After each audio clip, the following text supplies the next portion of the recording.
We're Team Ramrod, Team 7, and we have Mike Kane with us. And And some questions from Mike Kane. Sure.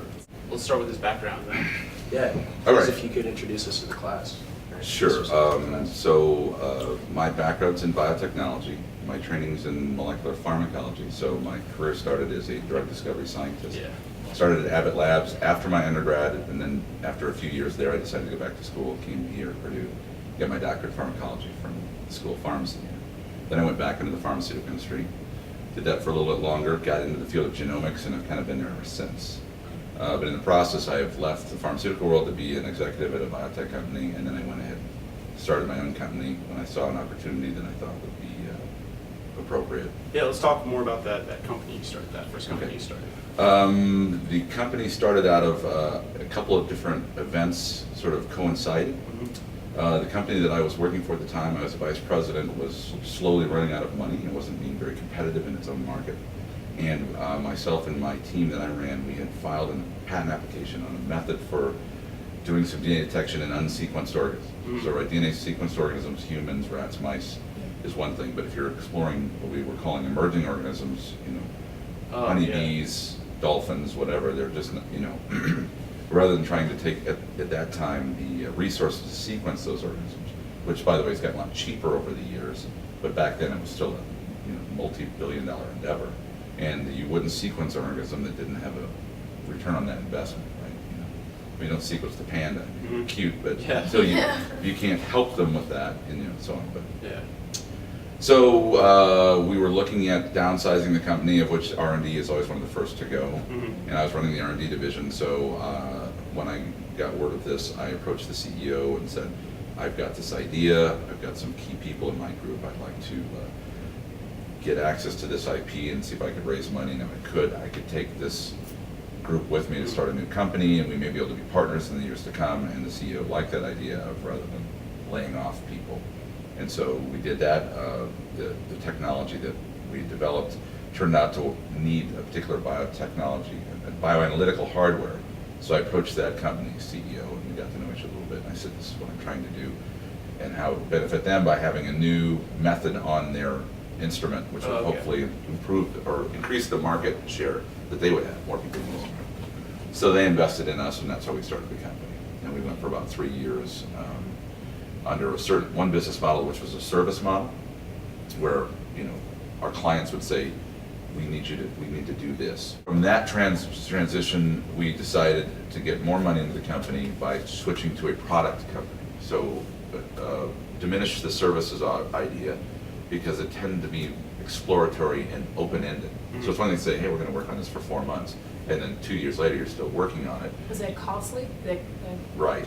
Right. It is costly, because you can, generally speaking, budget your time and resources within a defined window and a defined project. Yeah. But as we get scope creep, which is common in software in these exploratory projects, you can eat away at the revenues that you've been earning, and it's sometimes at the expense of a trust with your client. Yeah.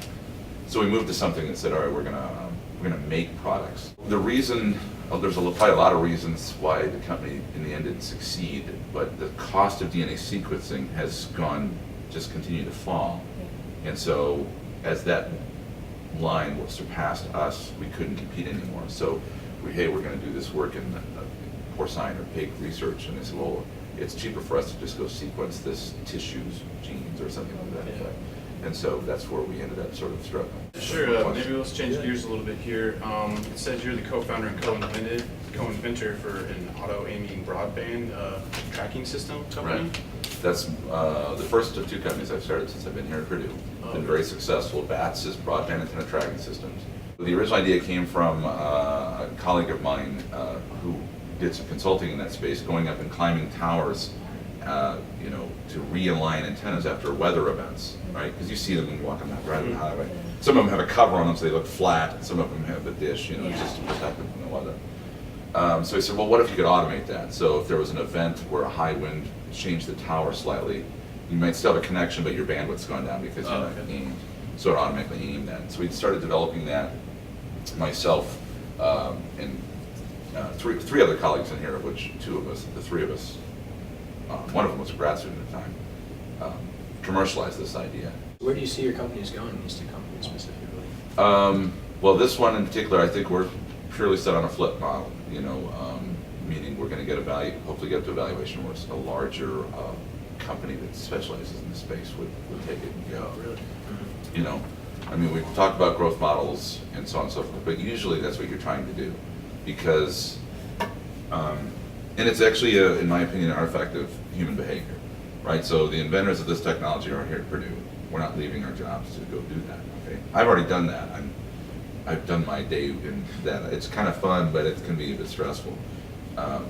So we have a team of people, that basically a small team that said, okay, we're the entrepreneurial, executive, hungry dogs. We'll go out and get this, go. So we work with these folks, and then they're getting it up, and they're working on it every day, and they're working on new markets, and we've got salespeople and so on and so forth, and try to get visibility, and as people learn about our products, they're acquiring.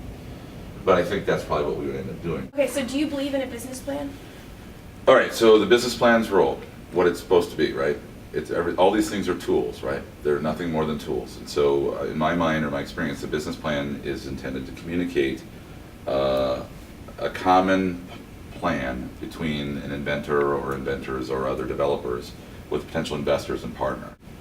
But you have to be careful that they're not constraining, meaning we agreed we were going to do this in our business plan, but we have a new opportunity that we weren't, or we maybe recognized, but we didn't realize that there was an opportunity right now for a smaller company to get started with. So I'm talking about from the view of a small company. So you've got to be able to move off that business plan for the purposes of strengthening the company. My idea for BATS for a long time was just recreational boating. Suddenly get communication, or somebody that's helping our company says, hey, there's these military guys want to talk to you, or the oil and gas people want to talk to you. And by the way, they pay a lot more money than a recreational boater for a product. So, Would you say it's more beneficial as an entrepreneur to go join the workplace, see how that environment that you're particularly interested in works, and then go and then pursue your own ideas? Like, because from what I take is that's more or less what you've done was, you're working, then you join these couple companies, and now you've come back to academia, and you continue to pursue your own beliefs. So, yeah, I didn't.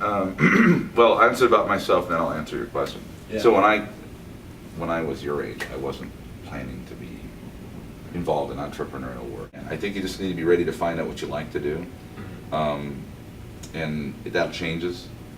That's a good thing that it changes. I know it's scary as a student. I know that it changes, right? Because the world changes, right? Yeah.